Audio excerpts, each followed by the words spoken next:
चलते हैं आशीष चतुर्वेदी जी के पास। आशीष जी नमस्कार, कार्यक्रम में स्वागत है। फिर क्रूड 106, फिर रुपया 94.20 और निफ्टी चरमर आ गया। फिर अगर आप देखें हमारा मोमेंटम कोलैप्स हो गया। मैक्रो इंडिकेटर्स अगेन 10 दिन के अंतराल के बाद आपके अगेंस्ट प्लेस्ड हैं। क्या लग रहा है, आई मीन यहाँ से कितने सॉफ्टनेस आपको और दिखाई दे रही है अब?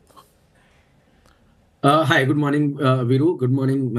देखिए, हमारा ये मानना है कि बाजार में डेफिनेटली एक सॉफ्टनेस इस समय बनी है, क्योंकि ये रिपोर्ट्स भी आई है और सब उससे ज्यादा जो मुझे लगता है कि इम्पैक्ट आया है वो क्रूड के बढ़ने से और रुपये की फर्दर वीकनेस से आया है।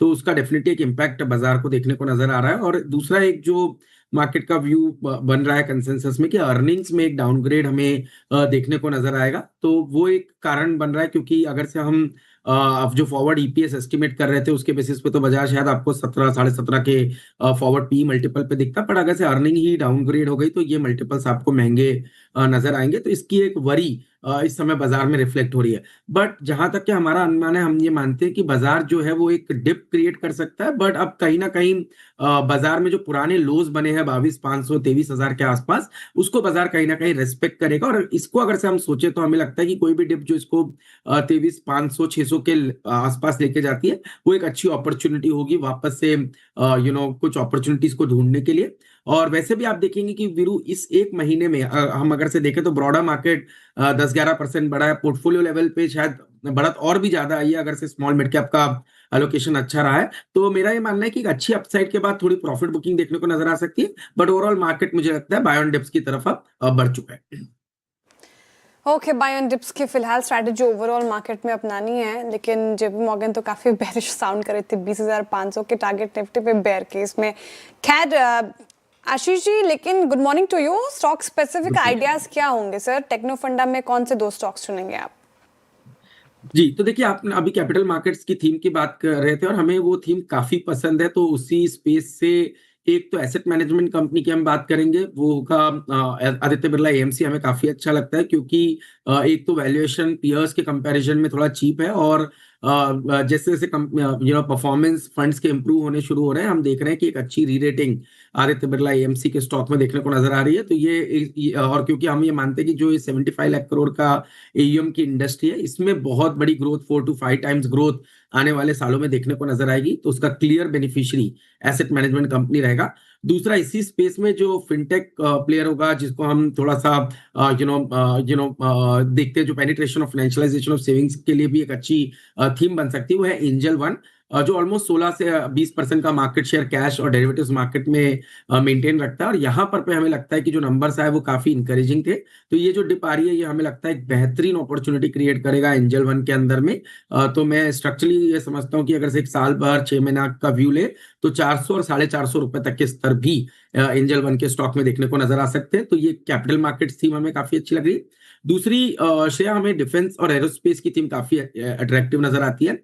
और इसमें हमने पहले भी चर्चा की थी, डेटा पैटर्न की बात की थी, बहुत ही बेहतरीन परफॉर्मेंस वहां आया। बट अगर से थोड़ा सा मिड और स्मॉल कैप की तरफ यहाँ जाए तो हमें लगता है कि आजाद इंजीनियरिंग और डेटा पैटर्न, ये 2 स्टॉक्स जो है वो हमें इस स्पेस में काफी प्रॉमिसिंग लगते हैं। और कोई भी डिप इनमें आती है तो एक अच्छी अपॉर्चुनिटी इस स्पेस में देखने को मिल सकती है।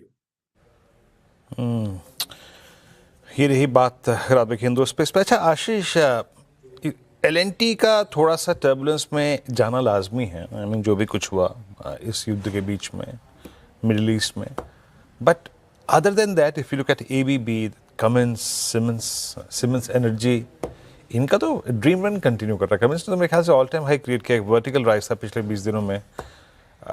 रेस्ट ऑफ कैपिटल गुड्स को, मतलब माइनस एलएनटी, कैसे देख रहे हैं आप? नहीं तो वीरू, देखिए, हमने कमिंस की चर्चा कई बार शोज में की और हमारा ये मानना है कि डेटा सेंटर को के प्रॉक्सी के लिए जेनसेट्स के सप्लायर के तौर पर क्यूमिंस एक बहुत ही बेहतरीन प्ले है। और हमें लगता है कि इसकी अर्निंग ग्रोथ मोमेंटम काफी स्ट्रांग रहेगा। जिस तरह से डेटा सेंटर केपेक्स ग्लोबली भी हाइपरस्केलर्स कर रहे हैं और इंडिया में भी उसका रिफ्लेक्शन देखने को नजर आएगा। तो क्यूमिंस हमारी एक पसंदीदा पिक रही है और हमें अभी भी करंट लेवल्स पर भी काफी अच्छा लगता है।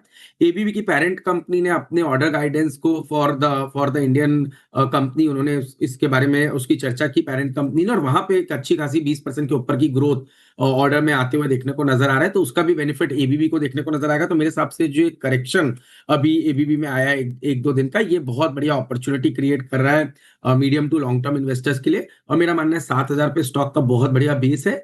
ये बेस अगर से स्टॉक होल्ड करता है तो पुराने ऑल टाइम हाइज 9500 9600 के टेस्ट होते हुए एबीबी में देखने को नजर आ सकते हैं। मैं चर्चा एलएनटी की भी करूंगा वीरू। जरूर एलएनटी मिडिल ईस्ट के क्राइसिस से गुजर रहा है, बट एक चीज जो हमें ध्यान रखनी है कि न्यूक्लियर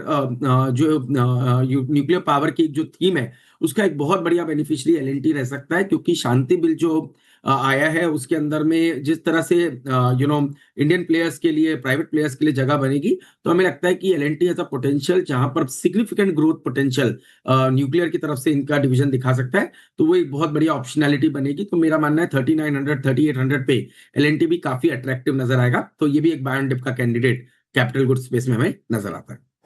एबीबी इंडिया, एलएनटी जैसे स्टॉक्स आप बाय ऑन डिप्स कर सकते हैं और मौके दे रहा है बाजार, तो उसे आप अपनाइए। काफ़ी अच्छी खासी रैली हमने इन दोनों ही स्टॉक्स में देखी थी, लेकिन वॉर का इम्पैक्ट फिलहाल नजर आ रहा है। लेकिन एक और स्टॉक लेकर आई है स्क्रीन पर, IKS। और जब कैश स्टॉक्स की मैं चर्चा कर रही थी तो एकदम से ये रडार पर आया था। हालांकि ISR से थोड़ा फिसला है, लेकिन अभी भी 3.5% अप है। इन्वेंचरस नॉलेज सॉल्यूशंस, ये है स्टॉक का नाम। और लेकिन जिस तरीके से तेजी दिखा रहा है आज के सेशन में, इसके पीछे के कारण क्या है? आशीष जी आपके पास आऊंगे इस पर राय भी लेने के लिए, लेकिन उससे पहले आशीष है। और राइटली जैसे कि आपने बताया कि मार्केट खुलने के समय देखें तो स्टॉक में तगड़ा रिएक्शन था, 9-10% की तेजी थी, अब मार्केट के साथ नीचे आ गया, लेकिन अभी भी 3 से 4% के गेन्स यहाँ पर बरकरार देखने को मिल रहे हैं। और कंपनी की साइज और स्केल के लिहाज से देखें तो बड़ा एक्विजिशन है। दरअसल आप देखें तो उन्होंने ट्रू ब्रिज, जो कि एक नास्डैक लिस्टेड कंपनी है, IKS की US सब्सिडी ने इसका एक्विजिशन यहाँ पर किया है, और ये एक्विजिशन तकरीबन $557 मिलियन के आसपास है। इसका डील का स्ट्रक्चर मैं आपको समझा देता हूँ कि इक्विटी कंपोनेंट यहाँ पर $427 मिलियन का है, वहीं अगर आप देखें तो डेट $130 मिलियन के आसपास है। अब कंपनी आप सोच रहे होंगे करती क्या है, एक तो IKS ओवर द ईयर्स बहुत तेजी से ग्रो करती हुई कंपनी नजर आई है, लेकिन ये जो एक्विजिशन है ये बहुत ज़्यादा बेनिफिशियल होगा, क्योंकि ये अगर आप देखें तो रेवेन्यू साइकिल मैनेजमेंट और हॉस्पिटैलिटी रिकॉर्ड्स, इसको रखने में कामकाज की कंपनी है। वहीं अगर आप देखें तो जो small size, mid size hospitals होते हैं, इनके लिए ये फाइनेंशियल सॉफ्टवेयर्स बनाने का कारोबार करती है। अब पिछले कुछ सालों में देखें तो इस कंपनी भी की ग्रोथ काफ़ी अच्छी है। अगर आप रेवेन्यू के CAGR की बात करें तो 2020 से लेके अब तक तकरीबन 6% के आसपास के CAGR ग्रोथ यहाँ पर देखने को मिली। एडजस्टेड बेसिस पर EBITDA देखें तो 2020 के बाद से 10% की दर से लगातार बढ़ता जा रहा है। तो ओवरऑल आप देखें तो फाइनेंशियल्स ग्रोथ अच्छी है। इनफैक्ट IKS की खुद की स्टैंडअलोन ग्रोथ आप देखें तो काफ़ी ज़बरदस्त और शानदार यहाँ पर देखने को मिली।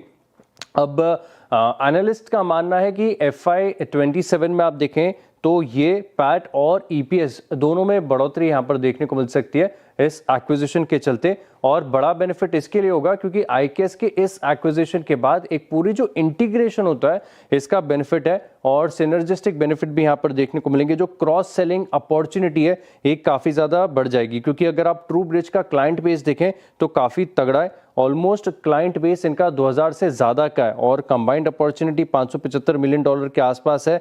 और इसी के चलते आप देखें तो वाइड मार्केट अपॉर्चुनिटी इनके लिए अनलॉक हो जाती है। US में साइज और स्केल दोनों बढ़ेगा। इसी के चलते देखें इस एक्विजिशन की खबर के बाद स्टॉक में बड़ा मूव आया है। ट्रू ब्रिज का अधिग्रहण और IKS 3.5% अप है आज के सेशन में। आशीष शत्रुमोता जी, कैसा लगता है ये आपको स्टॉक? क्या आपकी कवरेज में है? पिछले 1 महीने में 10-11% के रिटर्न्स दिए हैं और अब ये एक्विजिशन। ये बिल्कुल, तो देखिए एक्विजिशन के बाद थोड़ी सी एक मार्केट इसकी रीरेटिंग कर सकता है। स्टॉक एक बड़े अंडर परफॉर्मेंस में था, करेक्शन में था, जब से IPO आया 2200 से के ऑल टाइम हाई से गिर के 1200-1300 के जोन में आया। और मुझे लगता है कि अभी इस एक्विजिशन के बाद जरूर रीरेटिंग आएगी। हेल्थ केयर सेगमेंट में US के पूरे ERP सेगमेंट को सपोर्ट करता है। और इसी स्पेस में एक कंपनी और है सेजिलिटी, वहां पर भी काफी अट्रैक्टिवनेस नजर आती है। तो अच्छा है, बट हमारे कवरेज में इस समय पे हम इसको बहुत हम इसको मॉनिटर कर रहे हैं, पर हमारी कोई पोजीशन स्टॉक के अंदर में अभी भी नहीं है। शुक्रिया आशीष, इस कार्यक्रम में आप शामिल हुए। और पिछले 5 दिन का पता नहीं आपको राहत मिली कि नहीं मिली, लेकिन सैटरडे संडे बाजार में बहुत अच्छा स्ट्रॉन्ग सपोर्ट है। कोई स्टॉक अपने स्टॉप लॉसेस को नहीं तोड़ेगा, कोई रेंज वायलेशन नहीं होगा। तो इन दोनों के लिए आपको बहुत बहुत शुभकामनाएं। Have a nice weekend. फिलहाल